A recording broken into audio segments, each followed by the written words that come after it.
This way slightly, we are getting, yeah. Right, the cameras will tell us where to stand. Thank you.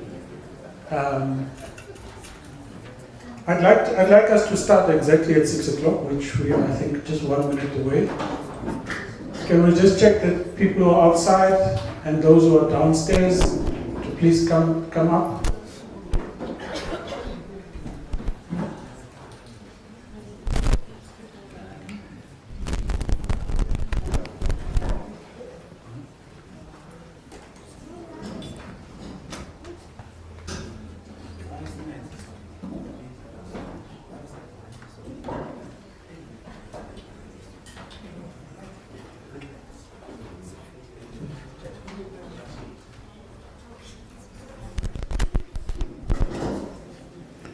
Okay, I think we can start at 6 o'clock exactly.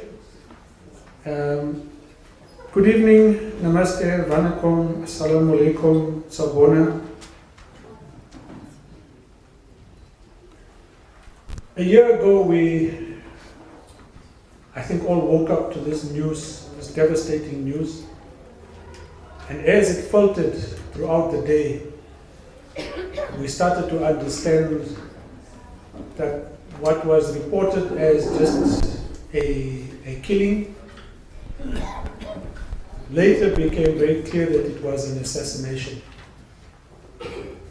The details of this over time, I think you've all followed the story. And hence we are here a year later to pay tribute, to remember, but more importantly, to rededicate ourselves, those who are here, those who are outside, those who are watching. It's a rededication to continue the fight, the struggle that people like Babita and many others who have paid the kind of ultimate sacrifice that we need to continue. If we don't continue, then those assassins would have won. Then the crooks would win. Then we hand over our country to all of them. Because what we're dealing with here is really an attempt to steal this democracy, to weaken it, and to plunder every last bit of resource for very personal gain and enrichment. And that's why we're gathering here today. Babita is a symbol of that fight. That symbol of a fight for a clean, corrupt, efficient government.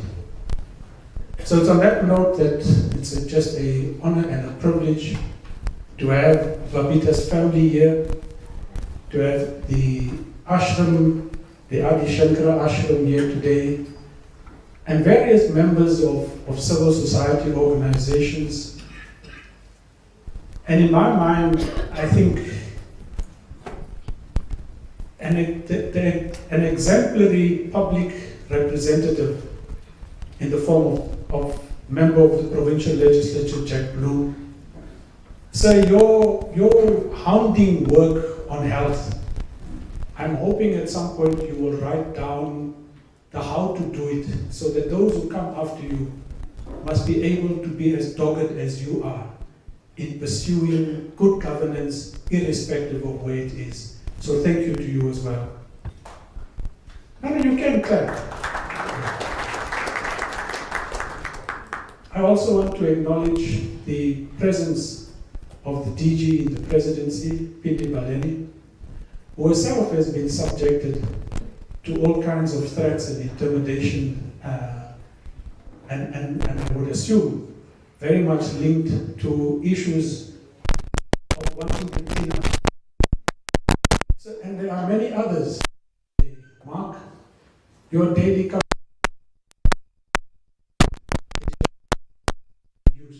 is just huge. Wayne from Outer, your ongoing support, yourself and Ali, to this family is beyond words. I know you don't want to be recognized, so we do have to pay a very special thank you to News 24. What you've done in the last few months, last few weeks, has just brought the rot out into the fore in a way that we can now understand why in the minds of some she had to be removed. So that work, I think, is just invaluable. But as we go on, we will introduce other people here. The program is meant to be short, so speakers, you will be given an allocated time. My request is that you do stick to it.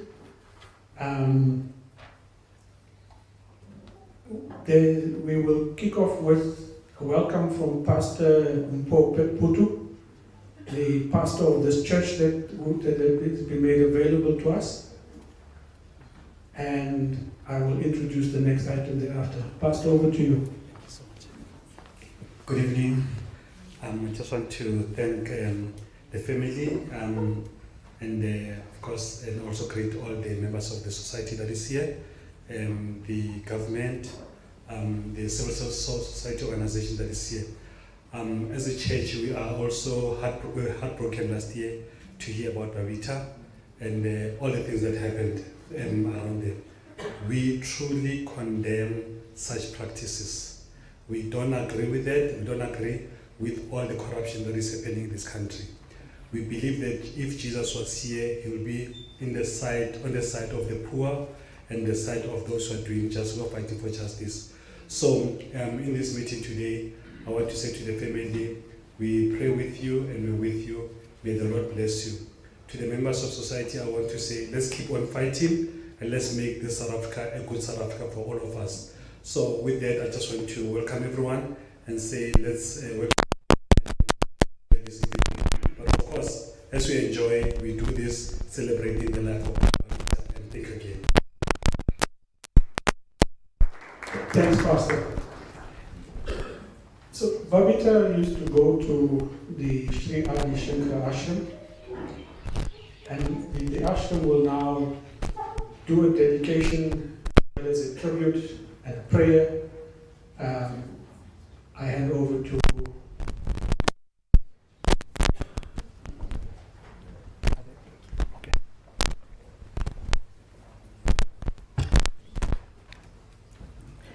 Good evening to the family members and to all of you fellow South Africans who have gathered here today in memory of Shri Babita Deokaran.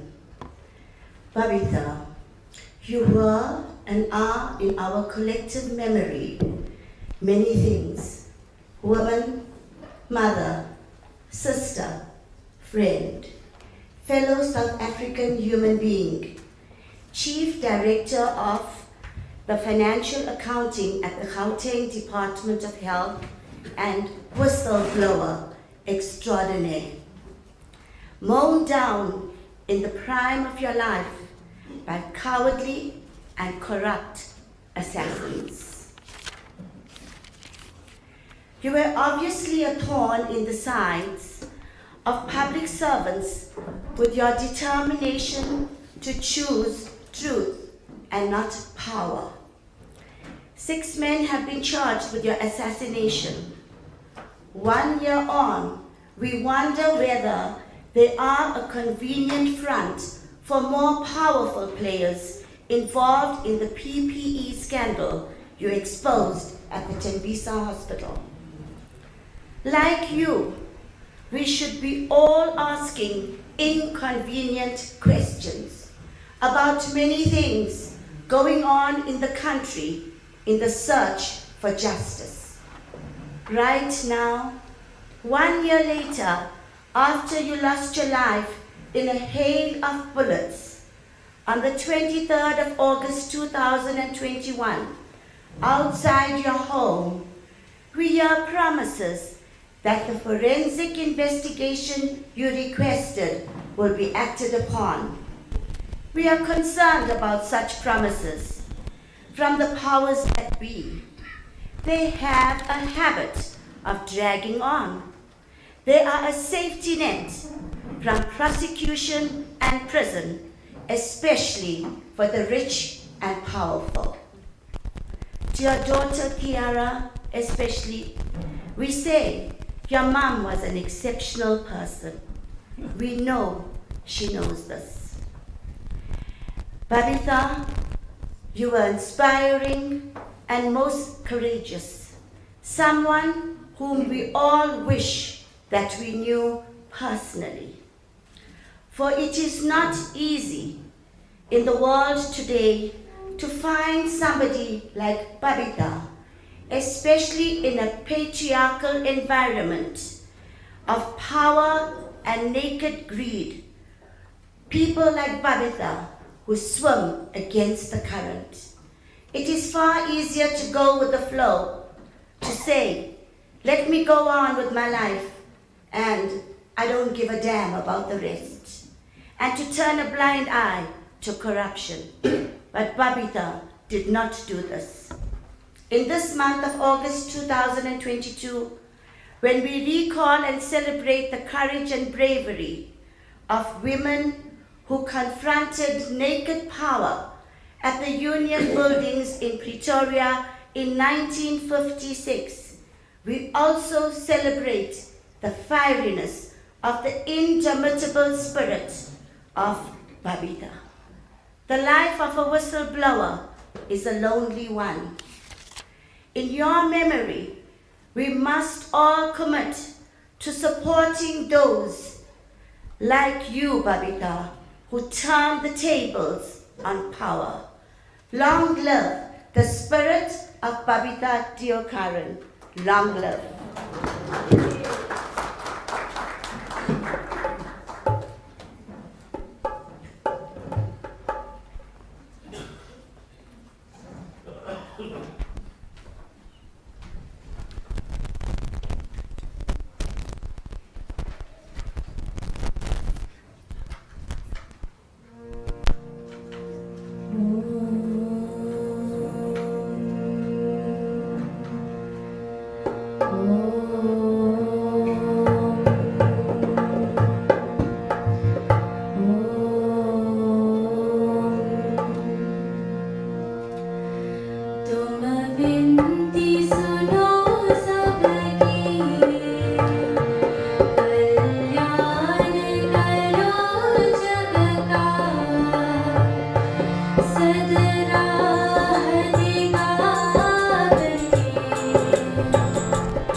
Mataji, can I just ask you to interpret the budget, please?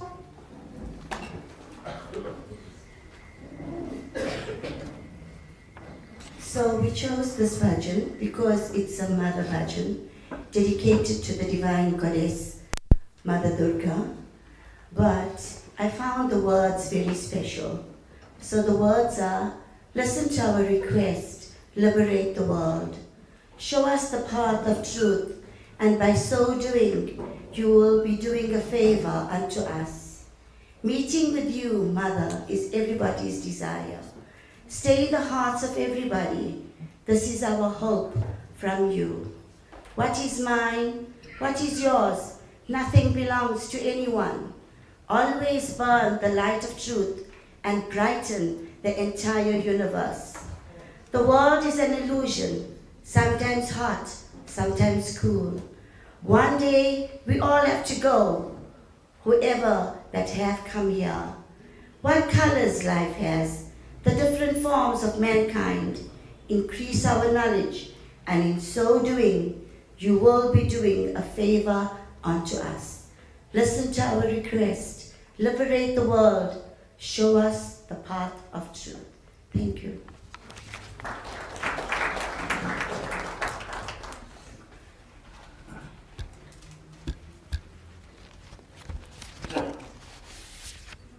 So, I'm going to read just extracts of what has come out in the News 24 articles over the last few weeks.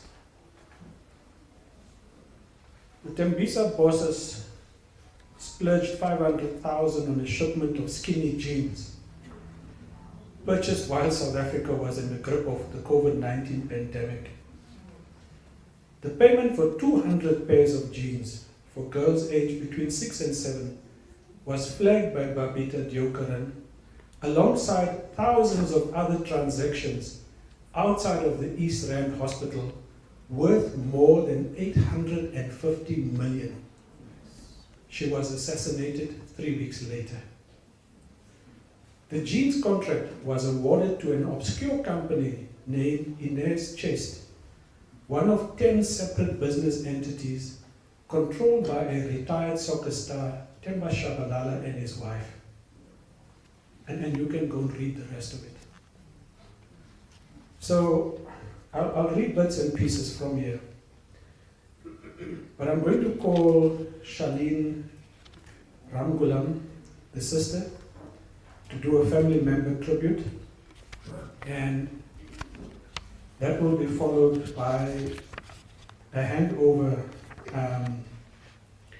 of an award, an international award, the Free Speech Blueprint Award, that will Shamila Hariprasad will just talk a bit about to that as well. But can I hand over to Shalene? No. You're going to speak. I've got 10 minutes.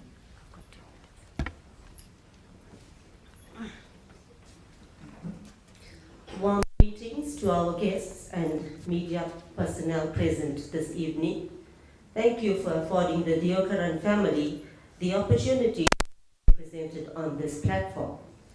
South Africa and the world now know what a heroic and courageous person Babita Deokaran was, and the circumstances of her untimely and unexpected demise, thanks to the sterling contribution of the media. However, that's not all that she was.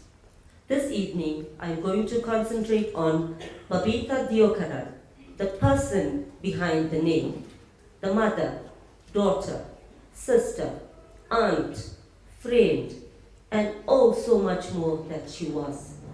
It is said that dynamite comes in small packages, and that is so true of her because there was so much power and strength behind this remarkable woman that made the entire world stand up and take notice.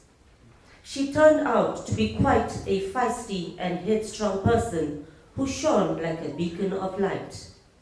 Born in Mount Edgecombe and raised and educated in Phoenix, north of Durban, Babita was the sixth of 8 children born to a laborer and a housewife mom. As a learner, she was highly intelligent and excelled academically. Babita was the first sibling to venture out of the home and relocated to Johannesburg in 1997 as she saw the potential for personal growth in this province. Once she had settled in, the 2 youngest siblings followed in 1998, followed by my late brother in 2005. This province has been home to our 4 youngest siblings for close to 23 years. Our late mom traveled consistently over the years, sharing her time between Durban and Gauteng. Coincidentally, the 4 oldest siblings remained in Durban and the 4 youngest in Gauteng. Babita was the glue that held them together, and they shared a bond and were invariably dependent on each other. The 8 of us always shared a close-knit bond despite living in different provinces. Babita had a unique personality. She rarely showed emotion. I have never seen her lose her temper or raise her voice in anger. She never drew attention to herself, and when you met her, her persona never showed that she held such a high-profile position. She was humble and spiritual. Babita had a quirky sense of humor. She had the ability to relate to people of any age group and could hold her own in conversation. She was very knowledgeable on a vast array of topics. Babita is the only one amongst us siblings who could not work in a crowded environment. She preferred working at her own pace, preparing in advance. At any family function, you would find Babita sitting aside, handbag on her lap or close to her, surrounded by all the nieces and nephews, deep in conversation. This is the reason why she became habitual to rising early and beating the crowds at the shops. Many people are not aware that Babita was an excellent cook as well, who loved watching cooking channels. She was very daring and would try out a variety of new recipes.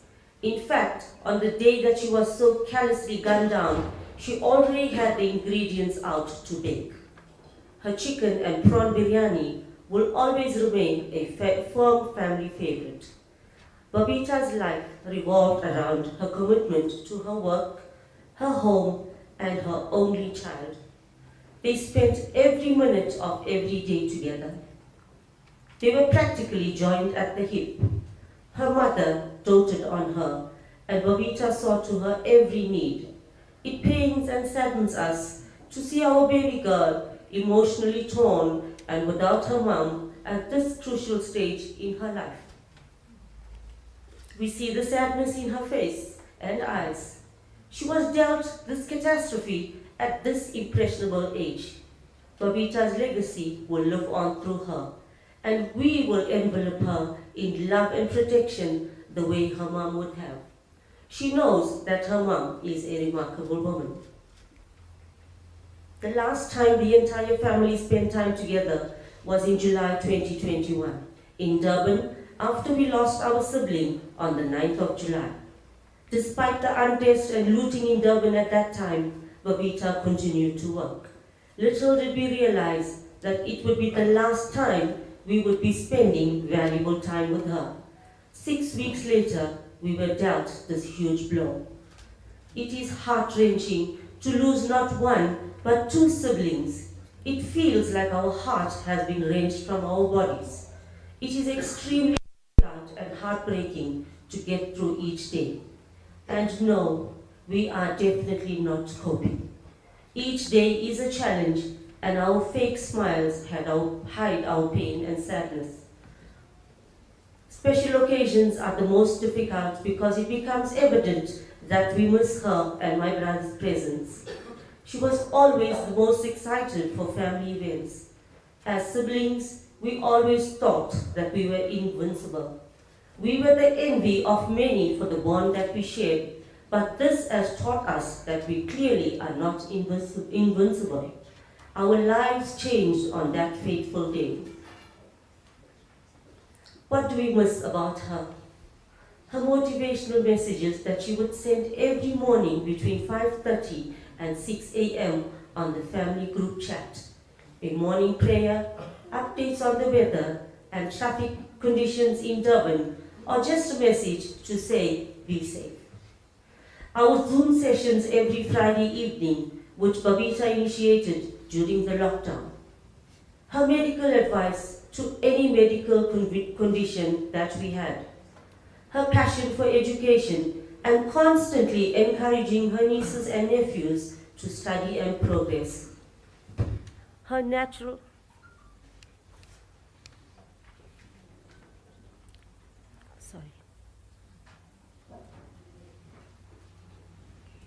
What's happened here?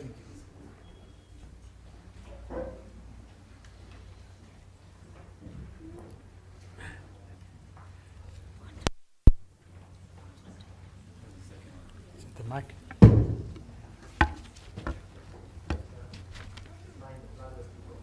Oh no, this was working. Sorry about that.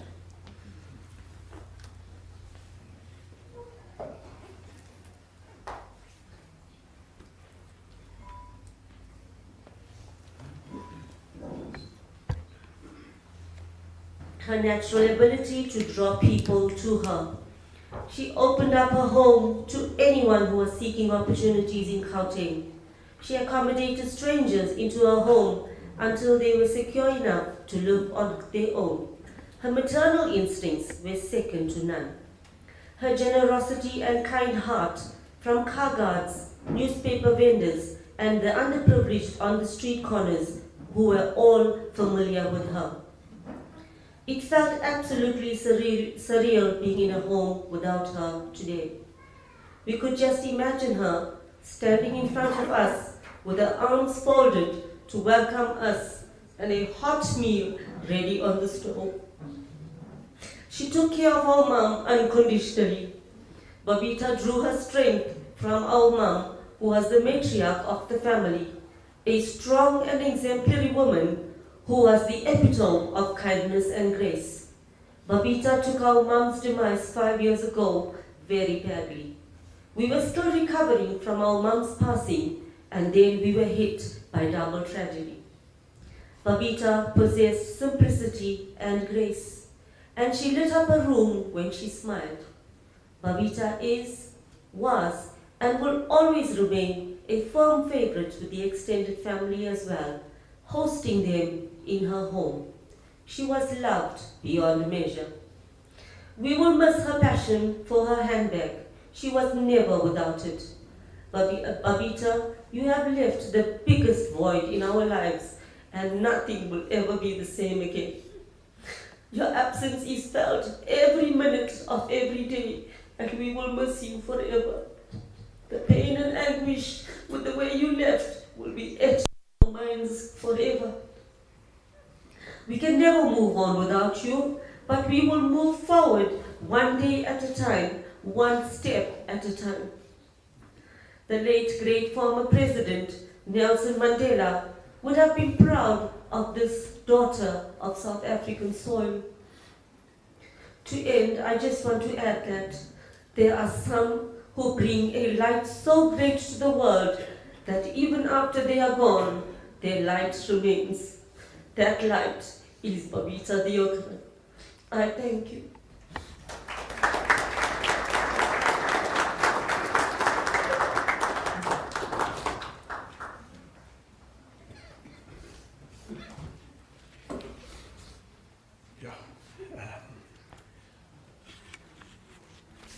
I think once more, on behalf of everybody here and those watching and listening, just accept our condolences, prayers, strength and solidarity.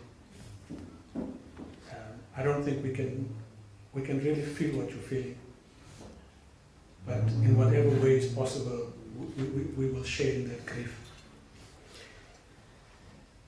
Now, there's a Free Speech Blueprint Award Shamila Hari-Prasad will just talk to.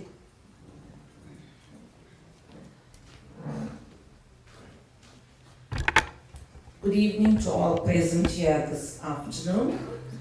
The Blueprint Free Speech from Greece has awarded Babita a special recognition award, and they have sent through a message as well. Her daughter Tiara will receive the award at the end. And this is what the message reads. While time passes by, yet those fallen, in order to prevent history from repeating itself. Today, on the anniversary of her death, we remember and honor Babita Deokaran's memory, her life, her inspiring actions, as well as her ultimate sacrifice by making certain that the message is loud and clear. Society will not tolerate such a tragic loss of life and demands answers and the implementation of current legislations as well as effective protection mechanisms in order to secure the safety of future whistleblowers in South Africa. Exactly a year ago, God chose to make Babita a martyr. Her life was cut short violently and tragically. She paid the ultimate price for following her conscience and ethics. She refused to participate in corruption and chose to become an activist against wrongdoing at her place of work. In other words, she chose to become a whistleblower. Babita did not just report corruption, she in fact exposed corruption at the highest level, collected evidence and chose to become a state witness, knowing the risks involved. We at Blueprint for Free Speech recognize the value of Babita Deokaran's public disclosure reporting and are particularly alarmed with her assassination, an assassination of a South African whistleblower. We are raising strong questions about why she was not provided with witness protection. President Ramaphosa has said that the country needs to do more to ensure that whistleblowers can safely exercise their rights under the South Africa's Protected Disclosures Act. Civil society groups and legal experts in South Africa have pointed out current levels of whistleblowing protection in the law and in practice are wholly insufficient as well as not implemented. Babita Deokaran was a winner of the 2021 Blueprint for Free Speech Special Recognition Award. Although the pain and suffering to her loved ones caused by the tragic assassination is unbearable, we hope that the heroic actions and ultimate sacrifice will radically improve the South African fight against corruption, especially within the government sector, as well as help reform the current Whistleblower Protection Act.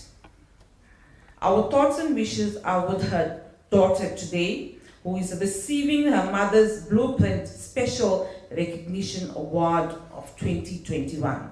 Aris Danakis, South African whistleblower in exile and honorary research fellow, Blueprint for Free Speech, Southeast Europe and Africa region. We'd like to call upon her daughter Tiara now, who will receive the award on behalf of her mom.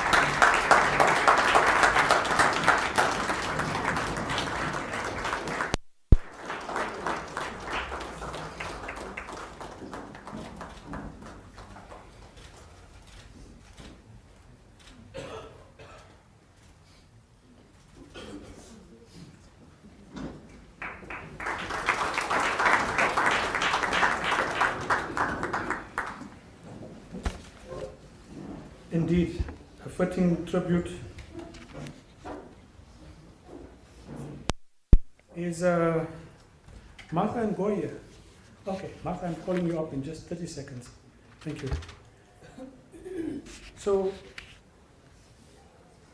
one of the firm's Kaizen projects, which is among a network of 217 entities that Deokaran identified as part of a flood of transactions out of Tembisa Hospital. The suspicion was piqued by a buying spree which shot expenditure in July of 2021 sharply up. Now listen to this. In a single month, goods and services for the tertiary hospital accounted for 239 million, 25% more than Charlotte Maxeke Academic Hospital, which is 4 times its size. So something was clearly wrong, or is still clearly wrong at that particular hospital. Now, the next speaker is particularly special. A formal title is the PRASA Group Executive for Legal, but currently suspended, pending the outcome of a disciplinary hearing. And why? Because she saved PRASA millions by stopping it from investing in the VBS, by fighting against the Sifwambo and Siagana contracts, and you know who's behind those contracts, and some of them are appearing in Bloemfontein in early next week. And Martha is now out on the outside. She's out cold, but has been brave to be outspoken on her issue, the issues of whistleblowers, the wrongdoings at PRASA, and everywhere else. So just your presence here, I think, is one that is worthy of just huge applause from everybody. Over to you, Martha.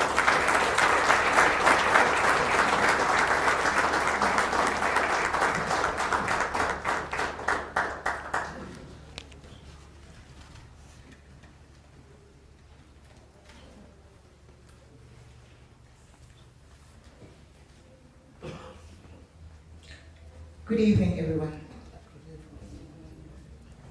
And thank you very much for this opportunity. Some of us have called us whistle inhalers. They've mocked us. It is what it is. This is my tribute to Babita. As a single mother of a 19-year-old, I thank God to still be alive. This land is ours. Now, in contributing to the 2001 edition of the Global Corruption Report, Nobel Prize laureate Rigoberta Menchú said, "Without strong watchdog institutions, impunity becomes the very foundation upon which systems of corruption are built." The recent past has brought a sliver of good news to those of us who fight corruption. Some of these are bittersweet. On the 11th of April 2022, the Spanish authorities sent a request for legal assistance in relation to a matter that relates to allegations of corruption against Mr. Mackenzie Mabunda in corrupt purchases of locomotives at PRASA. On the 2nd of August 2022, the Financial Times reported that Bain & Company had been banned from doing business in the UK government for grave misconduct in South Africa. The news that are bittersweet are those that involve the actions of foreign authorities for crimes allegedly committed in our country. The reason why these are bittersweet is because they pit the woefully lethargic and seemingly helpless South African authorities against the Spanish and English authorities. It appears that the victim of the crimes that are alleged against Mr. Mabunda and the Bain & Company, which is the South African state, is still to arrive at a point where it openly labels the alleged perpetrators of these crimes as suspects in the commission of these alleged crimes. On the contrary, there has been a concerning toenadering by organized business and government to one of these. The other is splashed in South African media as being loaded with the value of his kitchen cabinets can build 45 RDP houses. I believe that the banning of Bain and Company by the UK government would probably be pleasing to Babita Deokaran.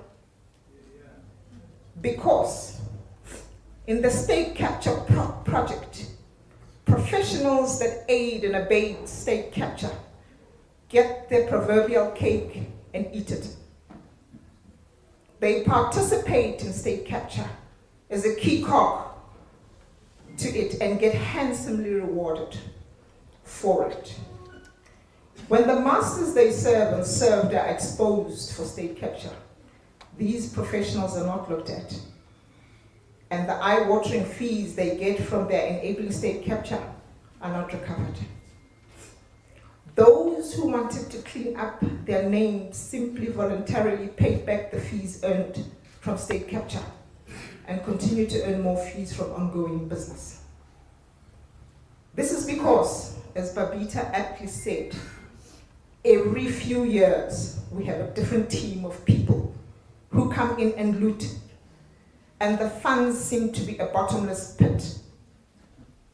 The different teams of state capturers always have need for amiable professional services providers with highly elastic ethics. These are the hands and feet and mouthpieces of the corrupt. They do a hatchet job, as they did in Babita's case, of placing documents together that do not go together and call that an investigation. And they take the result of that hatchet job and use it to justify an unlawful dismissal, an unlawful suspension, to write charges, to prosecute, to preside over processes with an unashamed predetermined outcome, bought at an hourly rate. They apply for appeals and reviews when others do not support the bought predetermined outcome. We know this is what happened to Babita. She was accused falsely. She was tarnished. After the merciless murder of Babita, the Premier of Gauteng promised that there will be justice for Babita. When I shared the tribute last year,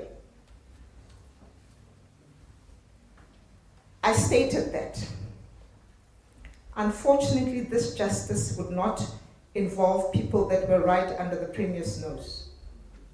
I said these are the easiest to find. Is that not the case? The closest to catch, but they are untouchable. The evidence of their actions against Babita is in easily available memos, in charge sheets, in documents showing Babita's demotion and removal from positions where she was seen to have too much information. The evidence is in invoices for services rendered and harassment of Babita. Justice for Babita should have started with the people who harassed her at the Gauteng Department of Health.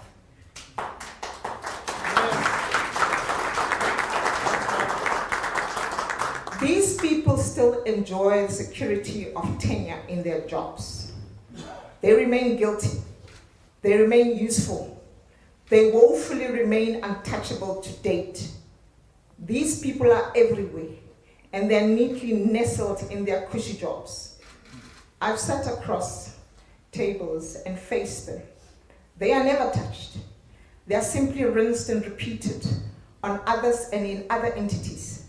They hardly ever get mentioned in newspapers as they trumpet lies and defamatory matter about those that they harass. Justice for Babita requires that they are named, fairly dealt with, and ashamed. Although the funds that they loot and help to loot seem like they are endless, they are not. These are the words of Babita. Every time these funds are looted, our country's debt is increased. The most vulnerable are robbed of services. Our collective pride in our country wanes, and our children have less money to run this country. The countervailing force to the looters are people like Babita. We are fortunate to still have these around our country and in our institutions. As we remember her merciless murder, we are encouraged to carry on, to fight on, to not be afraid. We remember Babita and our courage to say, this land is ours. The looters shall not win. Thank you.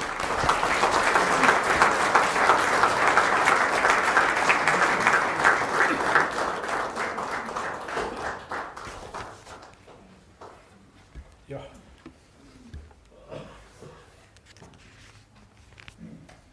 So, I want to just read to you. So Babita flags a company called Kaizen Projects, which is an event management company. And she sent the following, she sends a spreadsheet to CFO Madio. Yes, babes? Deokaran says, we'll ask for the documents. This supplier is delivering surgical items. But when you Google, then it's an events management company. Mario, noted. Did you put them on the payment run? Deokaran, we did. We'll check the documents, and if not in order, we'll recall the money. Mario, Ish, I don't like dealing with politicians, you know. Please keep this private. We'll speak to you soonest. From my emails, Deokaran 2 days later wrote to a colleague and said that Mario had instructed her to pay Kazan almost R1 million to an event management company for medical related items. And if you go and look at the kinds of the inflation, the way they inflated their prices, it's a completely different story there as well. We're going to be followed here by very short messages from Outer. Started off with Wayne. Wayne, if you will come forward, please. You need to work your way through all the cameras here, so figure out how you're going to get here. And with you, Ali will come thereafter to hand over a special memento from the Active Citizens Movement. So Ali, be on standby. And you will be followed by Reverend Mohsen Clark from the Defender of Democracy movement. But can I ask you to keep them brief, please? Brief it shall be. To the family, this is an event that we must keep alive for years to come. This is the anniversary of a very special person, and to all the messages that we have heard tonight, clearly Babita was a very special person, not only to the family, but to this country, and we shall not forget. I just wanted to take this opportunity to say that the work that is being done by civil society is being aided and assisted by Free Press. We are blessed with that. And to the good work that is being done by News 24, Daily Maverick and others. This forensic journalism, this investigative journalism is so important. But what worries us is that nothing is happening. While the assassins who have been apprehended may have pulled the trigger, but the people behind this ghastly, atrocious death and passing of Babita are still walk free. They're the ones that need to be held accountable. And yet, we see so much evidence, so much information, and nothing happens. And we implore the powers that be, we implore the presidency to do the real work that has to be done. We cannot be sitting here a year later and nothing has happened with all the stuff that we read about. Where is the real forensic reporting and investigations that should have started the day after Babita has passed on?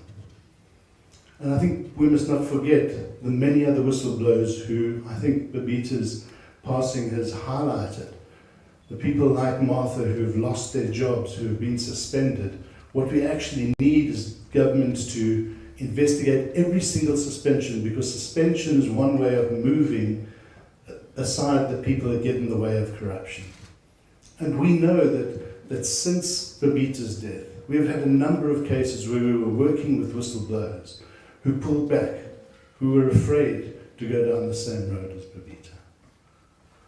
And that is sad, because whistleblowers are so critical to the fight against corruption. We are poorer as a nation, with every single individual who speaks up and is pushed aside, suspended, closed down, whose livelihoods are wrecked or whose lives are lost. We cannot afford this to happen anymore. So to Babita and her family, we will not forget. And we have to push this issue, and we have to raise the stakes, and we have to make government listen. They are not doing enough. The lip service is there, but the action is missing completely. And we demand more, and we demand it now. Thank you.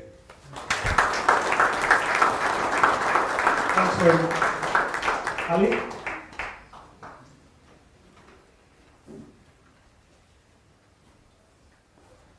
You want to just tell us what this is about and who it's from?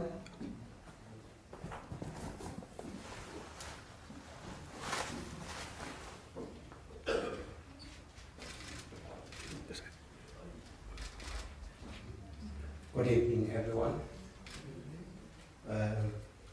I feel honored to be here to present this to the family of Babita. I just want to give credit to people who assisted us all the way from Merebank in Durban. They responded when we needed help. The award is an initiative of Active Citizens Movement. Unfortunately, Pops is not here. We needed some funds. Fortunately, some people responded. We've got a person, Julia Atlas, in KZN designed this. I'm going to lift it up for everyone, for you to see it. Dr. Shem Mudley of Care Pharmacy, North Church. He's also in Durban, assisted us. Then there's Cephas Governance of Kafti Wood in Merebank. I'm not sure if must we call it an award. For us, it is not important what is called. Uncle D, we call him Uncle D, and wife, we're going to accept the award. Yeah. I'm very proud that Fiara decided today that she's bold enough to come and accept the award on behalf of the family. By the way, I'm going to ask all of us to give the young lady a round of applause. Come.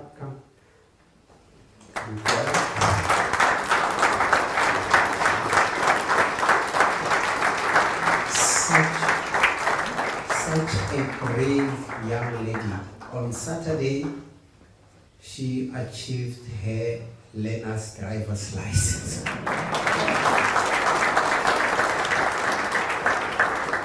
Isn't that wonderful? I've never met Babita in real life, but now I'm part of the family. With due respect, I'm going to ask Pastor Tony to come forward again. Pastor Tony, if you don't mind, join me. Please lift it up. Show it to the world.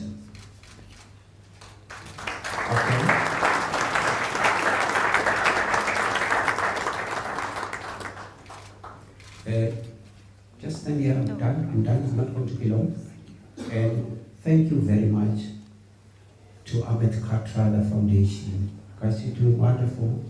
We are pleased, and every organization that has been here, This award she's accepting not only on behalf of Babita's family, Sismata, on behalf of all whistleblowers who passed away. Some had to leave the country, some disappeared, some live like animals. It shouldn't be happening, running away from the people who are supposed to be protecting them. Thank you very much.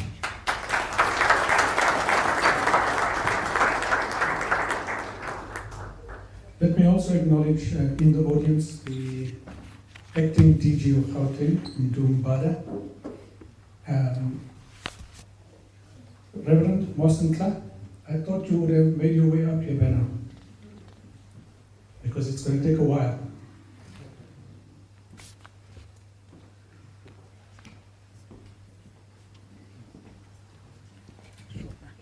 Thank you. Thanks, Sean. I again share with the previous speakers who've been here on this podium just the utter sense of awe in this gathering as we meet in this way to just commemorate a courageous soul whose life has been taken out of this world so untimely and in such a barbaric manner. And we come just to abide and spend this moment with the family to acknowledge that pain and to say it's a pain that is felt throughout this country. I don't know a single person who reads the newspapers who has not been shook up by what happened to Babita. And so just to say to the family, we are with you, and to assure you that people like Babita don't die.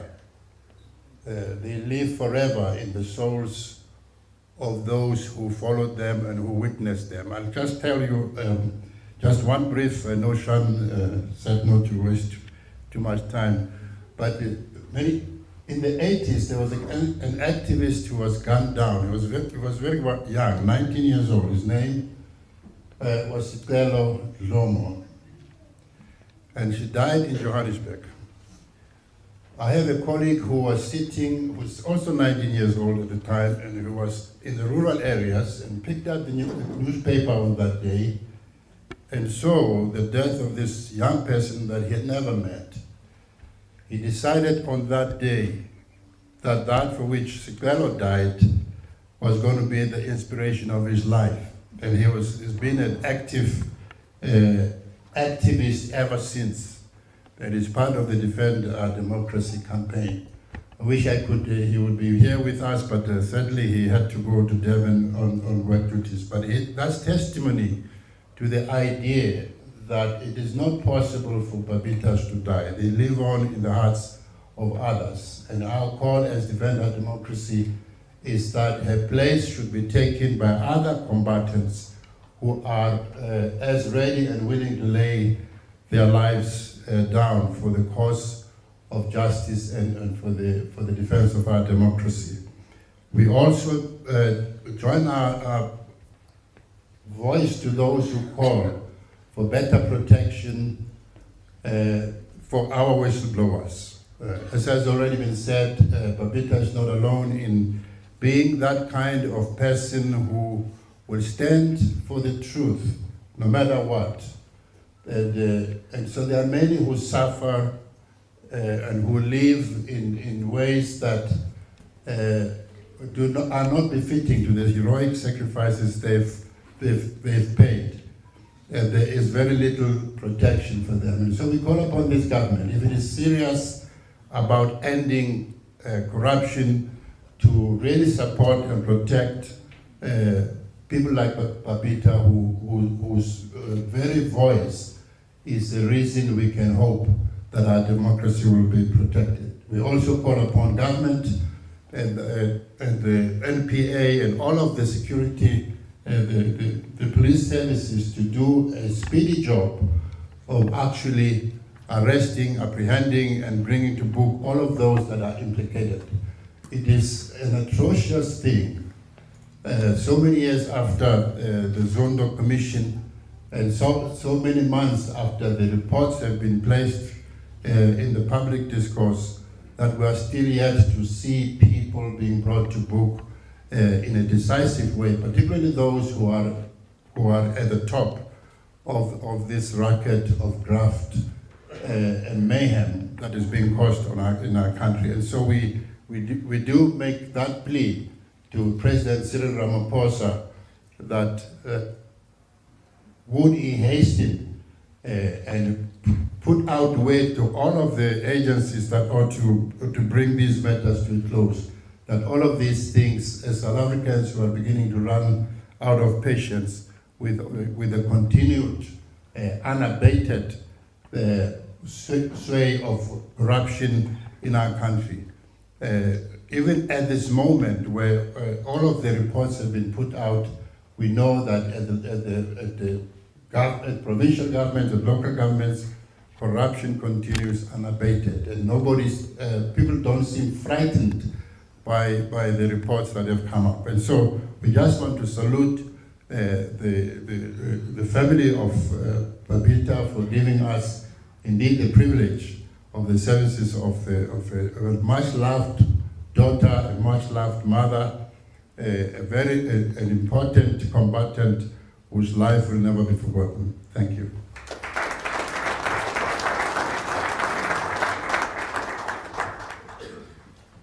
If you really want to wake up every day to good news in the fight against corruption, I would urge all of you to follow the SIU on Twitter. Advocate Motibe, it gives me inspiration every day. So-and-so is being charged. We're dealing with them, we're dealing with them, we're dealing with them.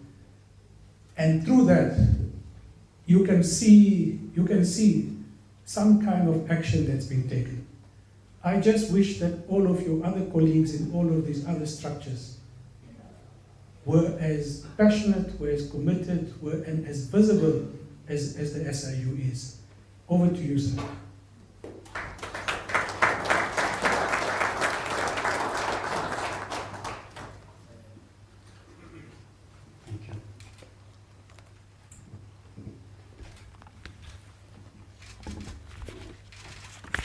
Thank you. Thank you very much. We really appreciate those kind words of welcome, and we are encouraged thereby and undertake to continue to do our best in the interest of this beautiful country of ours. To the family of Ms. Babita Deokaran, I greet you. We are really honored to have been invited to be part of this event that marks 1 year on since the gruesome murder of our sister Babita Deokaran. When the invite came, I was informed that I need to come and say a few words as the chairperson of the Health Sector Anti-Corruption Forum. And that Health Sector Anti-Corruption Forum is formed as part of the government initiative to fight corruption on a sector-based. The invite came from Kavisha Pillay, and I see her there. She's part of Corruption Watch. And Corruption Watch, like all other civil organizations, civil society organizations, they are part of this Health Sector Anti-Corruption Forum. It originates from a government program, as I've said, as part of the structure in government called Anti-Corruption Task Team. And that task team reports to the Justice Crime Prevention Cluster of the DGs and heads of law enforcement agencies and it ultimately reports to the Justice Crime Prevention Cluster of Ministers and ultimately to Cabinet. And its objectives are really to ensure that we galvanize all the stakeholders in the sector of health so that we all work together and put our efforts together to ensure that we fight this scourge of corruption within the health sector. There's various sectors that have been identified. The one sector that we've also prioritized is the local government. We've also prioritized the infrastructure build sector. And the next ones that will follow, in fact, it was Mr. Karam Singh from Corruption Watch that said, we really hope that you can prioritize education as a sector. So I'm saying that just so that I really put context of how the Health Sector Anti-Corruption Forum came about. It was launched by the President Ramaphosa, in 2019 in October. It is constituted by public sector, private sector, and civil society. And as I said, the non-governmental organization, all the law enforcement agencies are also in that sector. So when we got this invite, it was really clear. And as I said, we're really honored to be invited. We want to continue. And as I said, Program Director, thank you very much for those kind words, but we don't take them lightly. We are encouraged to even do more. Because it is our view that ensuring universal access to health remains at risk if the issues of leadership and governance are not addressed decisively. Lack of ethical leadership, accountability, consequence management, and proper oversight has eroded the ability to deliver quality healthcare services. Corruption needs to be addressed decisively through others' analysis of corruption in vulnerable sectors, such as the health sector, independent investigations, and institute criminal civil disciplinary actions so that those who are responsible are held to account. It is our belief, and this impunity culture that we have seen over the years, the culture of impunity has really been fueled by those who continue to perpetrate the acts of corruption and nothing gets done. We are of the view, and this is a prevalent view, I would say, that those who are responsible and the evidence shows and points to them, action needs to be done and taken decisively. At SIU, we received a call some 4 or 5 years or so ago from the government of the Gauteng province through the Office of the Premier to partner with them in the fight against corruption and investigate some of the matters that the province had reported at the time. We do have a dedicated provincial team at SIU looking at Gauteng, and they sought to ensure that we have all the paperwork completed, all the agreements completed, and they sought to get down to work. And that is really where I'm informed by the head of the provincial office at SIU responsible for Gauteng that is where our team got to experience the interaction and the cooperation of Ms. Babita Deokaran. I am informed, I haven't met her personally, but the team that is responsible for Gauteng has informed me that she has really cooperated over the years and assisted. And of course, the Gauteng government, as I say, through the Premier, has also allowed the environment where SIU and the Gauteng government work together to investigate. There's a number of results that have been achieved, and if we recall, the Premier almost about a month or so ago released a comprehensive report of the anti-corruption initiatives and the results that were reached by the Gauteng government. We were really pleased that we could see those results. But of course, the question remains that everyone that has come forward, that what is it that really is being done to ensure that the whistleblowers and witnesses that participate and assist the law enforcement agencies in all of these investigations, what is it being done to ensure that they are protected? So, just briefly, and I'll come back to that question.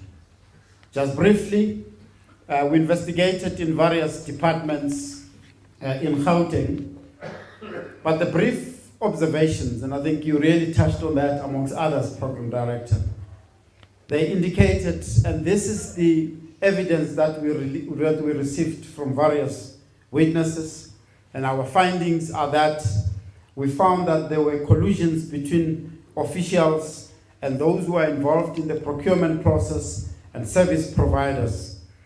We also found that there's overpricing of goods and services supplied not being aligned to the objective that they were really bought for, products supplied did not meet specification, inadequate or gaps in the system and processes, weak regulatory and compliance monitoring, use of transversal contracts not considered, poor oversight from the executive authority, and conflict of interest pointing to officials of government, and poor accountability and consequence management. These being the brief findings that we really, amongst others, found. The recommendations were made, and it is very important, of course, that we continue to ensure, as I said, if we are to win the war against corruption, the culture of impunity has to be dealt with, and the simple way of dealing with it to ensure that where evidence points to anyone, it doesn't matter at what level you are, we have to take action and ensure that there's consequence management. Now, whistleblower protection, but before that, I need to just indicate that in some of the new allegations that you've been reading at, I think suffice it to say at this stage that they were brought to our attention recently, and now by the Gauteng government, in particular the Office of the Premier. These are the allegations relating to Tembisa Hospital. They are under our consideration at the moment, and we'll be kicking off an investigation soon on those allegations. And like we did in all other investigations, we have to make sure that the investigation is done swiftly and is done effectively, and where we reach findings, we ensure that there's consequence management in all aspects of consequence management. In the process, of course, and I'll come back to that, around ensuring that the witnesses and the whistleblowers that are working with us really feel that they can work with us without any risk. Right, in terms of whistleblower protection, I need to just indicate that the approach that we take, and generally as law enforcement agents, is to ensure that the laws that are applicable in our country are applied to every whistleblower that really comes forward to ensure that there's protection that's required. And I say this in the context of ensuring that those who continue to work with us should really ensure that they come forward to us, and we will ensure that the laws that are applicable are applied. And how do we do that? We've had instances, and if I were to just cite one example, in the then Life Esidimeni investigation that we investigated, we came across various instances of witnesses that perceived that they were at risk, and they came forward, and there's one who rocked up at our offices in Pretoria around almost 7 p.m. And I recall it was dark, and she rocked up and she said, I'm not going back home. She stayed in Soweto. She said, because if I go back home, I'm likely to be killed. And immediately we set forward in motion with the NPA, because they are the custodians of the Witness Protection Program, to ensure that we kick that off. And on the same night, the measures were put in place that the witness gets protection. And I'm saying this in the context of saying, and the colleague who you said she's currently under suspension from PRASA, she said, we are encouraged and will do more. But we would like to also just state that in the instances where, because the laws of our country state that where you have suffered occupational hazard and that you have really been prejudiced because you came up and reported matters, we need to be aware of that so that we can take appropriate action to ensure that whoever has occasioned that hazard is confronted and that we are able to take steps. I am aware, and that the Premier of Gauteng announced publicly that there's investigations that are underway. And of course, as I speak now, I can't speak on behalf of the Gauteng government, and I know that some work is being done, and we really appreciate that. We really expect that that investigation would be as effective as possible and point out, from the point of view of the time when Ms. Babita Deokaran assisted the investigation, if at any stage she pointed out that she was harassed, because I heard here that there was some form of harassment.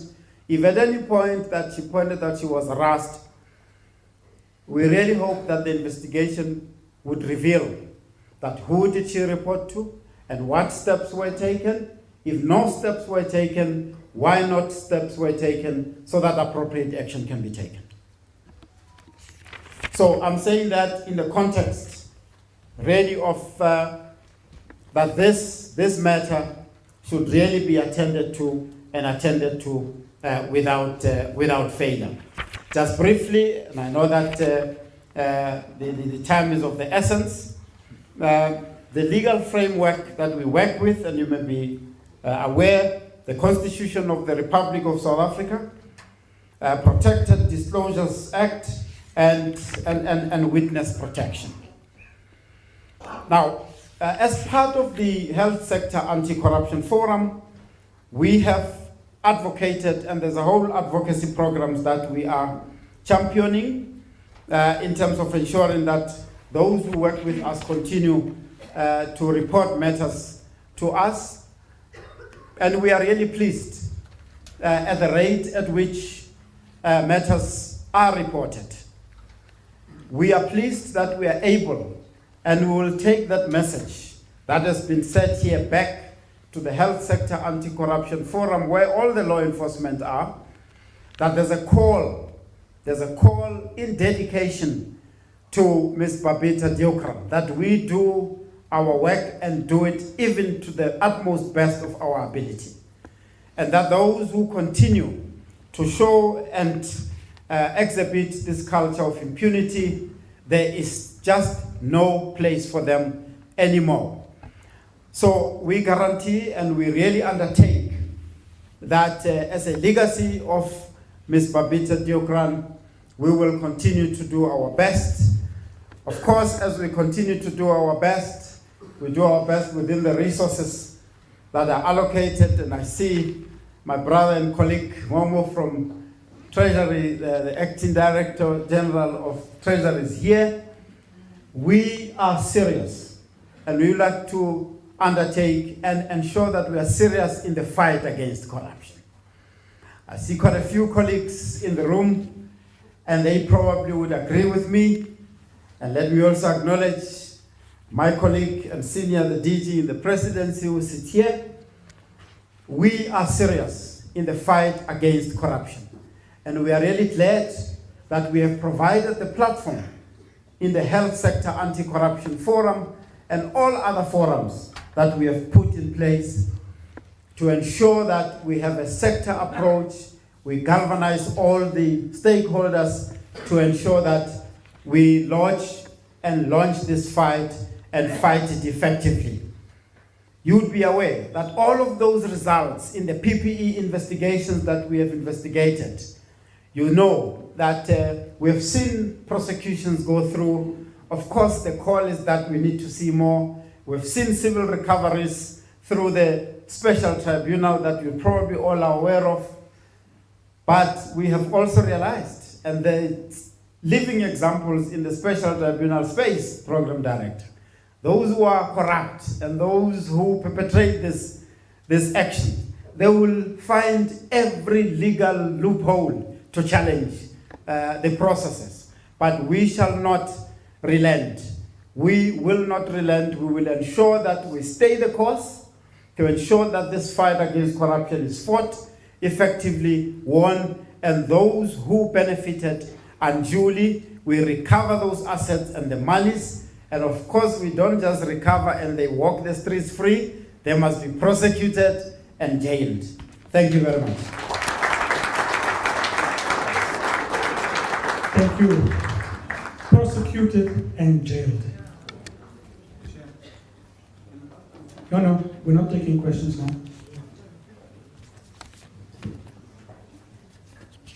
There's two messages. One from ACM and SIRAG, Advocate Tsaliso Tipanyane, who used to be the former CEO of the South African Human Rights Commission. A short message from you, and then a message from Action for Accountability, Sikotlani Pamodi. Again, can I ask you to keep this to 3 minutes, possibly less, so that we can get to Momo. And then there's a short time for anybody in the audience to make comment, providing it's 30 seconds or less. What we do want to do from here is to go to the site of the assassination. For those of you who want to go, there's a candlelight vigil, there's a dedication on site, and from there we will depart. And those of you who want to go downstairs after we close the proceedings, I think there's still tea and coffee and so forth, you are more than welcome to do that. Can I get Advocate Tsaliso?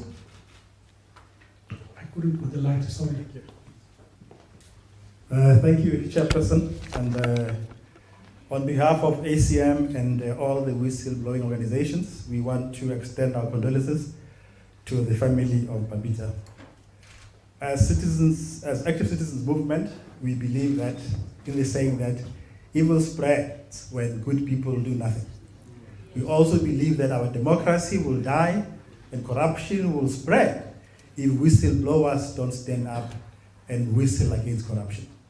And therefore, the heroic efforts of Babita are a very good example for all of us, that we do need to blow the whistle and ensure that we win the fight against corruption. And to ensure that the death of Babita is not in vain, we have drafted a model law as civil society to the president that please amend the law to ensure that there is better protection for whistleblowers and better support for whistleblowers.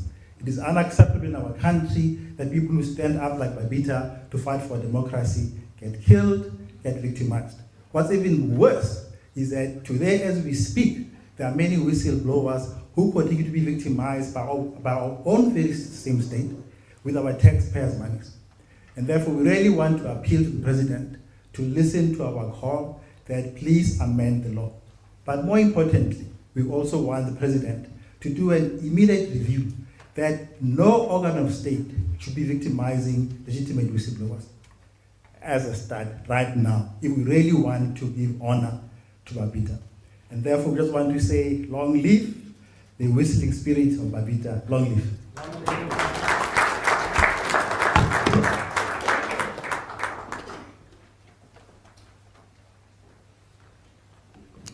Goodness. Thank you for inviting me to make this short input. And also to acknowledge the family. Although we are not known to each other, we know something of you through the tremendous work that Babita did for us and our society, in blowing the whistle, in standing up for what is right, for being moved by conscience. Bahesu, how do we mourn a life? More importantly, how do we mourn a life lost so senselessly to the greed and cruelty of the few? At the height of the greatest humanitarian crisis of a generation, at whose peak we committed the souls of hundreds of thousands of people to God every day, we languished in the fear and uncertainty of this unyielding disease because of the greed of the few in Europe and North America who stockpiled and wasted life-saving vaccines for themselves to the detriment of the world. But by God's grace, and in spite of this greed and cruelty, we are still here. But Babita isn't. I want to begin by saying that although we are brought together here today by Babita's assassination, by the cruel and greedy few, we are also brought together by her life and legacy. I need not go into detail about how blowing the whistle on wrongdoing in South Africa is well known to be a lethal enterprise. We read and hear about it in the news every day. More than a crime of silencing those who might shine the light on the shadow of greed and cruelty that has been set loose on our society, the assassination of whistleblowers is also very much a message crime. With every killing, we are given the message that honesty, integrity, and compassion for self and all others with whom we share this realm will cost us our lives, and that nothing will or can be done about it. It breeds distrust in the institutions that hold up our society. It breeds distrust in our leadership from Pretoria to Mondio. It breeds distrust in each other. Over especially the last decade, but certainly longer, we have watched helplessly and dejectedly at the plundering and excavation of the state's capacity to serve us, the people of South Africa, by the cruel and greedy few. But even while this was happening, and in spite of the message that honesty, integrity, and compassion for self and all others will cost us our lives, it is public servants like Babita who understand the desperate need of our people for a capable state, who continue to make it work for us, including by paying the ultimate price as she did. Earlier this year, Fundile Jeff Budaza, a community worker and manager of parks and recreation at Bakana municipality in the Eastern Cape, was similarly gunned down by a cruel and greedy few.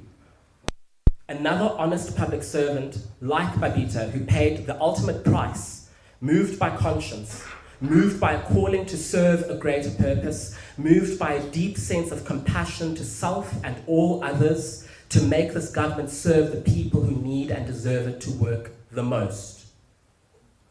I didn't know Babita, but as a child of public servants called to this work, as someone who works for the empowerment and support of our public servants, and as someone who depends on the public service for so much of my life to function, I can claim to know something of her legacy.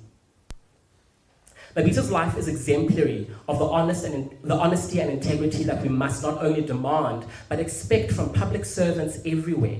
This is part of our mission as the Action for Accountability project, the partnership between the Ahmed Kathrada Foundation, the Accountability Lab in South Africa, and the Public Service Accountability Monitor in Makanda in the Eastern Cape.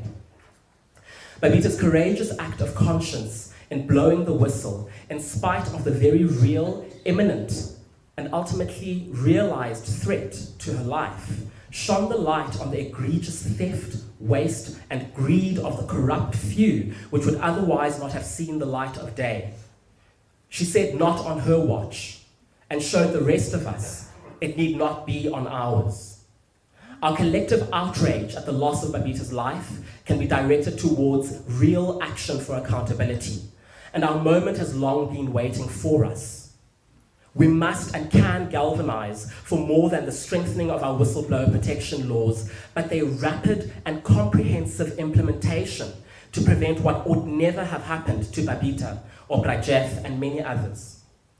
With all the resources, technical expertise, and capacity that has been offered to our government at all levels, we must and can build transparency and integrity into our public procurement processes. We are already 20 years late. We cannot be confined to wrist-wringing and quiet dismay while watching our country being excavated of the resources and capacity that makes it work for the most vulnerable. Like Babita, we must rally and speak up and speak out against those greedy few who would terrorize us with their cruelty and greed. If this room is anything to go by, and it's packed to capacity, a room full of active citizens and residents of our land, this land which belongs to us, umhlaba wethu, full of homes, full of honest public servants, and full of truth tellers and light bringers, like our news and information services who are here by the numbers today, with our gratitude. It is clear that there are by far more of us than there are of them. And we can rally, and we must rally. Our time is here. Thank you.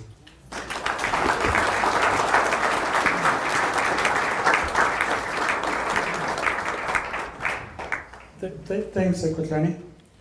Just two short messages. Freedom Under Law from Judith February.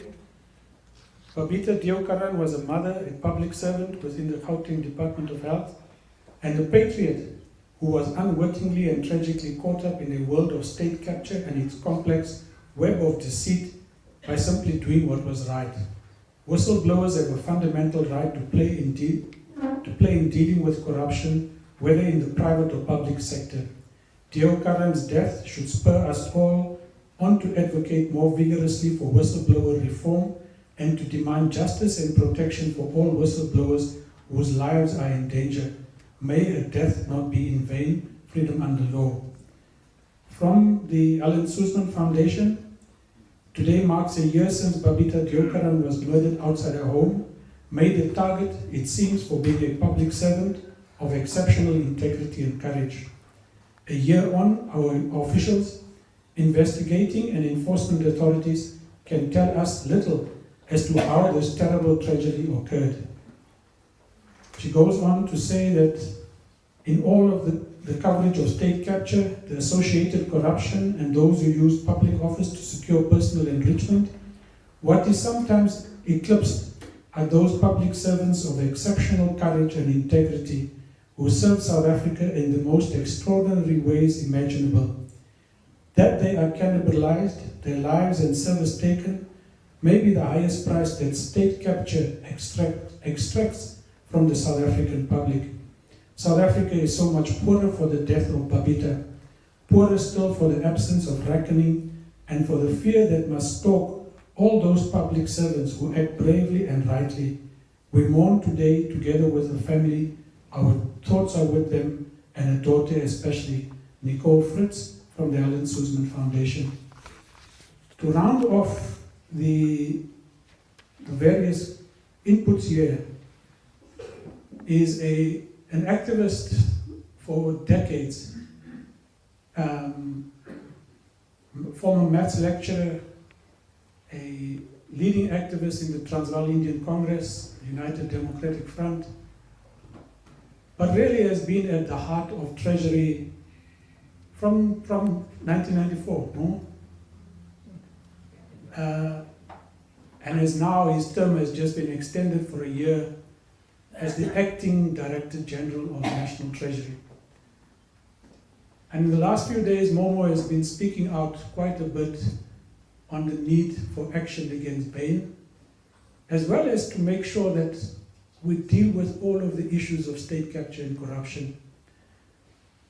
Another model public servant, Ismail Mamoniat, over to you.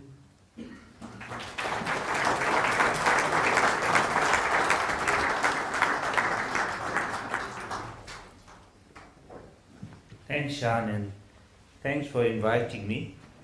I was actually feel honored that I was invited to honor a great hero like Babita. You know, I did not know Babita. I don't think we were ever in the same meetings. Maybe we were, but I didn't know her. But I think everything I've heard about her since has shown that she is a real hero and really epitomizes what we want of public servants. Someone in a quiet way who stood up, who identified corrupt transactions and paid the price, a huge price, and especially to her family, her daughter. You know, it's painful to talk about her. For me, it must be so much more painful for you as a family. She was a great hero, and let me say, to be a hero today is much more difficult than to be a hero in the struggle against apartheid. But in a way, it was tough, but it was a good cause, and maybe it was easier to be a hero. I'm not talking about Kathy or Isu and so on, but certainly, I think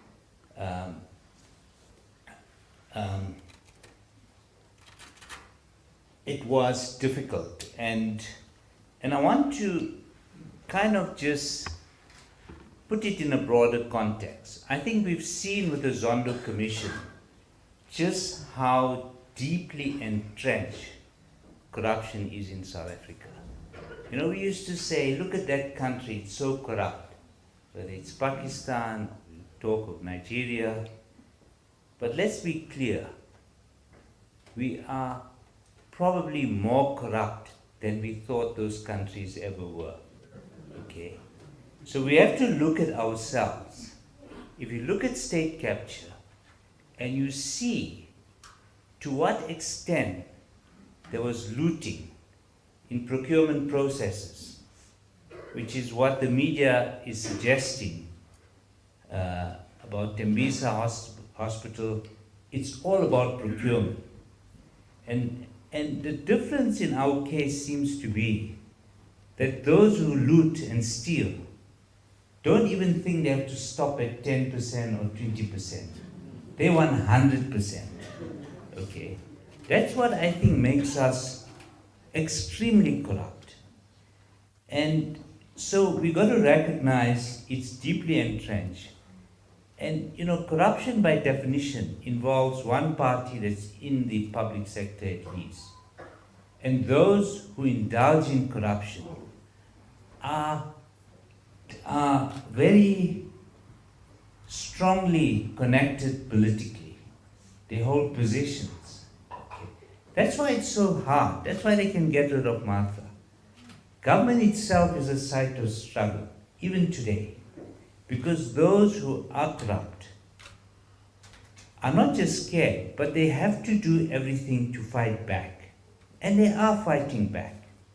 So just like broader society, you find that government itself is a site of struggle. And let me say, if you look at how not only has corruption crippled the state, it's really impacted on state capability. to the point where the state is not agile, it can't act. Makes us all frustrated. Certainly if you're outside government, you're frustrated at us in government. What the heck are you doing? Okay, about corruption. Why aren't people in jail? You know, you've had COVID, you've had the KZN floods. We started out, as I said, as a crippled state. And you can see we're unable to actually meet the needs of our people. Even at the time of great disaster, people were too busy stealing during COVID. As Advocate Motibe and them have outlined in their report,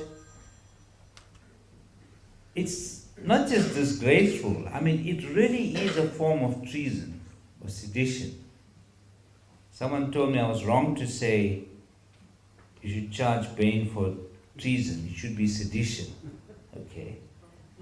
And of course, big newspaper ads aren't going to change that. And thinking you don't disclose and you pay back is not enough.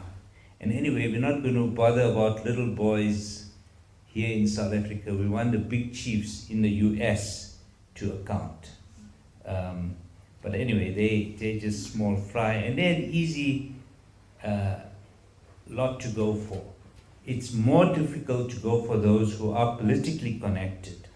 And I think Babita's story, you know, I was really struck that, Shan, I think she was sending messages to you, and I think Martha quoted her, to say every time there's a new lot, they come to effectively loot. Those weren't her exact words. And we know that in Gauteng Health, the problem even preceded state capture. It started in 2006, with an MEC who's only been charged recently. Okay. Takes a long time to charge people. I don't know why, it's deeply frustrating. And we've paid the price for having a health department that can't function, Joburg Hospital that didn't function just during the height of COVID. It is a disgrace. I feel ashamed as a public servant. And you go inside and you say, what can we do? Now, some of the solutions have been out. You know, part of it is in the National Development Plan, Chapter 13, which talked about professionalizing your public service. We've got to get the incentives right for the politicians who tend to have a short-term focus versus a professional public service where hopefully there's a longer-term focus. And what's the interface between them? You know, I know it's a bit theoretical, but if we don't resolve those issues, we're not going to make progress, and we're all going to feel frustrated about what's happening. Why can't we act against corruption? As I said, it's precisely because people are deeply connected politically and have positions and are fighting back and can prevent and can suspend and can make sure investigations don't happen, that when they want to, that you have that. And you know, South Africa faces what's called grey listing by an organization, an international body of which we are a member, called, in short, FATF. And we're facing grey listing. And a lot of the grey listing is that we are actually ineffective. We can't do what we say we're going to do. We say we're going to deal with corruption, but we actually don't. And actually, we're like sitting ducks for criminal syndicates. And the syndicates have realized, actually crime pays. And they are very bold. And for that reason, you know, it's not because of FATF that we want to prevent the grey listing. If we can actually deal with money laundering, if we can actually make sure our agencies work as they're supposed to, if we can actually have eyes not just in front but at the back, because for criminal syndicates, it's a 24-hour job to try and deal with them. And you can't relax. because if you do, you see what they did to Babita. Whoever it is, we don't know who was behind it, but that's what happens. They are going to fight, and they're going to succeed in their fight to continue to be corrupt and steal and make sure that there's no delivery. So it's going to be very important, I think, that not just that we follow up on who was behind Babita's murder. You know, there's Charles Kinnear. There's even people who are not public servants. Doctors like Dr. Munshi. Okay. Again, we don't seem to know who was behind those murders. So, dealing with those behind, with the criminal syndicates, is going to be a tough fight. And yes, you need to keep us on our toes in government. Are we really doing everything to fight back against those criminal syndicates? I mean, I take my hat off to the media. They've done a sterling job, like we've seen, to follow up on Babita's death. But you still need evidence. You still need the prosecuting agencies to go and get the evidence to get people in jail. And they can't take shortcuts. But on the other hand, I don't know why they take as long as they do. They can't also take forever. We've got to get civil society more involved. You've got to get voters more involved, because the fight against corruption and patronage is not just tough, but it's there to ensure that if you want the state to deliver, if you want the infrastructure that we need, we're going to have to deal with corruption. Otherwise, we're not going to deal with our developmental challenges. We're not going to be able to get rid of poverty. We're not going to be able to make any dent in inequality. So it becomes a broader issue for society, that it's become a necessary thing that we have to do. And so I don't want to end off by saying we are powerless. We're not. We've got to mobilize. We've got to mobilize within government. We've got to mobilize outside government. You've got to make sure that public servants like us are accountable for performance, that we're actually delivering, that we don't have any truck with corruption. And you know, the last point I want to make is it's also important that we clear what we mean by corruption. Because in the public domain it gets confused.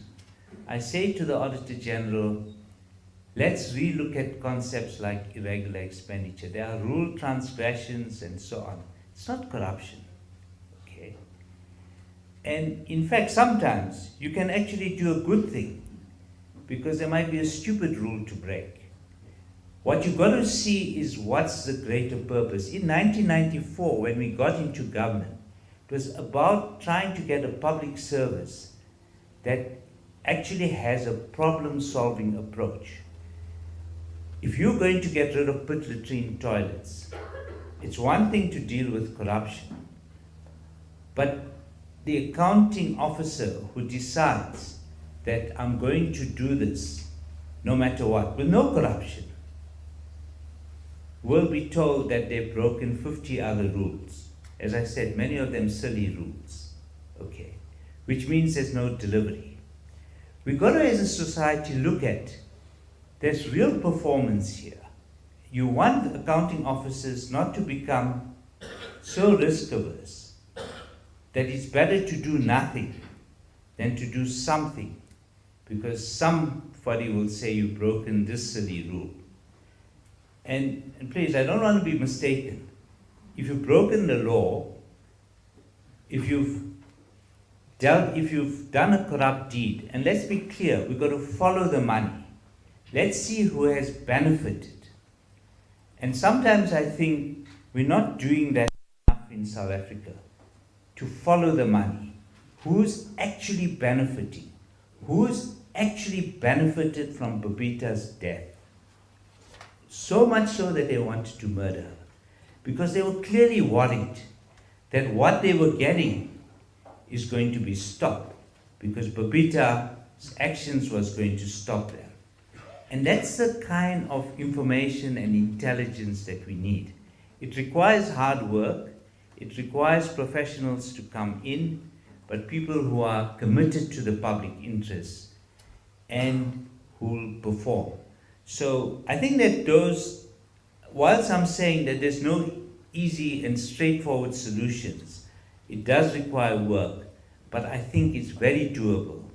And we've got to get the culture in the public service right, we've got to get the culture in our society right, so that the community also has zero tolerance for those who dare to steal money, for those who dare to capture organs of state, be it Bain, be it whoever in the country. Thank you very much. So I want to pay tribute again to Babita and her family. Thanks, Manu. So as we move, let me just share with you last bit from News 24. So News 24, Amambungani, Daily Maverick and others have been doing really good work. So the investigation, it says, from key documents contained in thousands of Deokaran's emails, we can reveal that the East Rand Hospital was turned into a contract factory. In 4 months, it processed more than 1,200 purchase orders worth more than 600 million. While struggling with overcrowding, staff shortages and a dearth of funding, the hospital channeled nearly 660 million in payments to letterbox companies that exist only on paper. 20 entities which simultaneously bill the hospital are controlled by 4 people. Each registered 5 companies on the same day and provided fake addresses when doing so. Among them is a Johannesburg sound technician, Samandran Chin, whose companies rate in nearly 8 million through 22 individual Tembisa purchase orders. He did this in the space of 6 weeks while holding down a full-time job. Looking at the hospital's buying pattern in 4 months between April and June in 2021, Deokaran found 1,203 purchase orders valued between 400,000, between 400 and 499,000. Because if you go up over 500, you must go out for tender. But if you keep it under there, then you get quotes. You get 3 quotes, and one person can give 3 quotes, but they can have 3 different companies. Now, a part-time call center agent and sound engineer husband landed Tembisa hospital contracts worth nearly 30 million in a space of a month. Part of a mammoth extraction network uncovered by Babita. Christine and Avikash Signalayan each control 5 companies which saw a flurry of trade from the hospital, contracted to provide everything from ventilators to ICU beds. So it's a DJ providing all of this. We visited 10 addresses from where these businesses purportedly operated. We could not locate a single office or warehouse. None have official websites or social media pages. All correspondence was routed through Yahoo and Gmail addresses. Yeah, see. Now this is done by investigative journalists. The people who had direct access to all of these records sat on it for a year. For over a year. It just makes me angry. Makes me angry because a year ago we stood outside the Premier's office. And the province has done some things. But I think we expected more. I think we expected more from the province and we expected more from the president. Pindi, your presence here is appreciated. But I think it's time that the presidency, the office of the Premier, sit down with whistleblowers around the table. Listen to them firsthand, what is working, what's not working, get them involved in helping to redraft what needs to be redrafted. It's as simple as that. The forensic investigation is a very noble thing. Tell us what's the time frames. Tell us when is this going to be done? What's the scope of work? What's the public reporting on these things? Because noble intentions are good, but they're going to die out when the next crisis hits this country. But on this issue, our interest is not going to die out. We're going to keep it alive. We're going to keep on asking the difficult questions. Because we're mindful that after Babita, there are many others who will go the same fate. There is a young activist from Abashlali in Durban that was assassinated, fighting for the community there, possibly exposing issues there. There are others in different parts of the country in the last few months, the same thing has happened. These things happen because we have a political system that doesn't allow for accountability. We vote for political parties. Try to hold a political party accountable as an ordinary citizen is virtually impossible.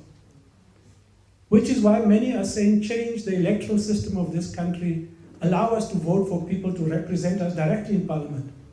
When the lights go out in Mondio, we know who's the ward councillor. He will communicate with us. He will be on site when the substation is down. It was good seeing the Minister of Trade and Industry in the Citibank calling the CEO of Rand Water to say sewage is flowing through this newly built clinic. Had there been a constituency-based parliamentarian, that parliamentarian should have been taking up that issue. The same with the Zama-Zamas and every other issue in this country. Politicians must live close to the issues that affect people, must be able to take them up, and if they can't do the job, people must get rid of them. Yes. That is why we are saying we need to change our electoral system. And that is a campaign that a number of organizations are going to be coming to you over the course of the next few weeks. Because Parliament currently is dealing with this issue. Parliament doesn't want to change the voting system to allow us to vote for people directly. They will allow a few independents to stand. But if you stand as an independent, I must stand across the whole of Gauteng, not in a part of Gauteng, which makes it virtually impossible. That system doesn't change anything. We are going to ask yourselves to help us put pressure on Parliament, to help us put pressure on the President, who finally has to sign the bill that will come from Parliament itself. And if we fail, in 2023, we need to make sure that no political party can ignore the issue of the need to change our voting system. If they don't commit to changing it, they don't deserve your support. Because essentially they're telling you, vote for us, but don't hold us accountable. Yes. We unfortunately don't have time to do the kinds of public interaction that we wanted here. We are going to do a dedication at the House. And I would ask those of you who can to join us. But to conclude today's proceedings, there's a vote of thanks. I come from next to say thanks.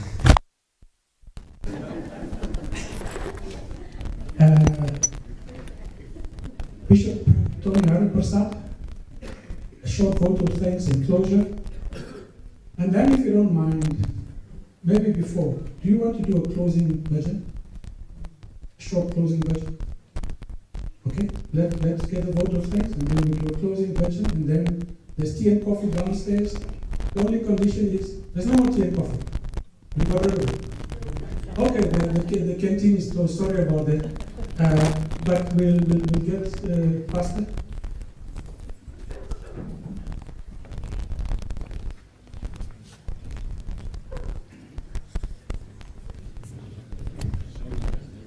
Good evening to our program director. Thank you very much, sir, for giving me the opportunity to do the vote of thanks.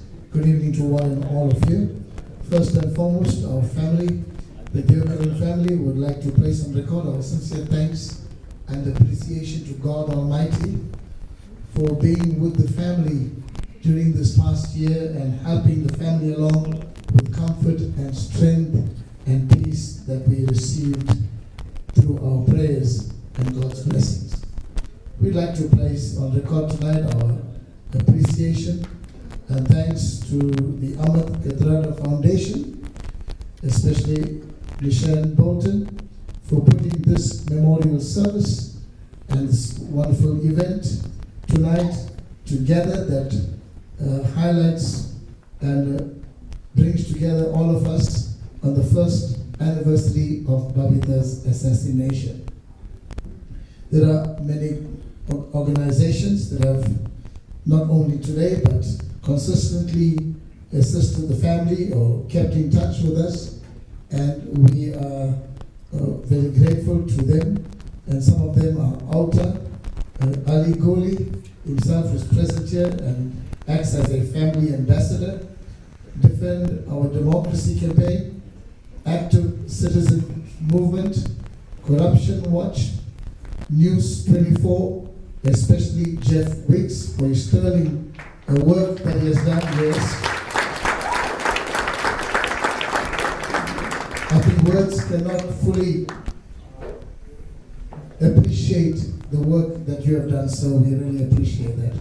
To all the media agencies and houses that are present here today and from this morning, from the first memorial service that the family had at the crime scene at Babita's home, there were so many interviews and exposure done by various media agencies and television agencies. We appreciate you for that.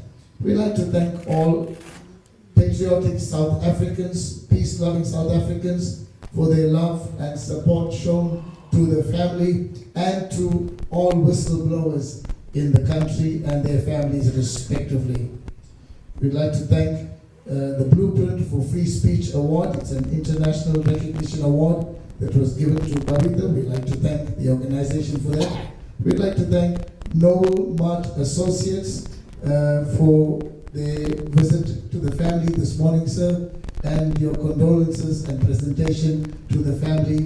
We really appreciate that. May God graciously bless you. Unfortunately, due to time constraints, we could not have you on the program tonight.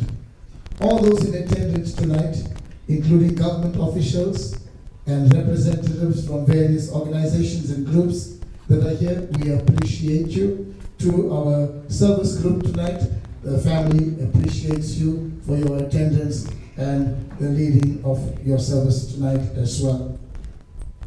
In conclusion, I want to say that personally, I've been really touched tonight because I've been a former government official myself, where I served as a senior state accountant, and in 1997 when Babita, my younger sister-in-law, completed her metric, I took her to the government department that I was working at in Durban, and I introduced her to the public service, thinking that one day she will retire well and enjoy her retirement, but throughout her service in the government she will thoroughly enjoy herself, which she did. And today our family are absolutely proud of her achievements and her road to success in the government department. You know, previously, I want to close with this quote. Previously, whistleblowers were promoted in the government because they were seen as acting in government interest. But unfortunately today, whistleblowers are persecuted. We need to pray for change and do whatever is possible to protect our whistleblowers. Thank you.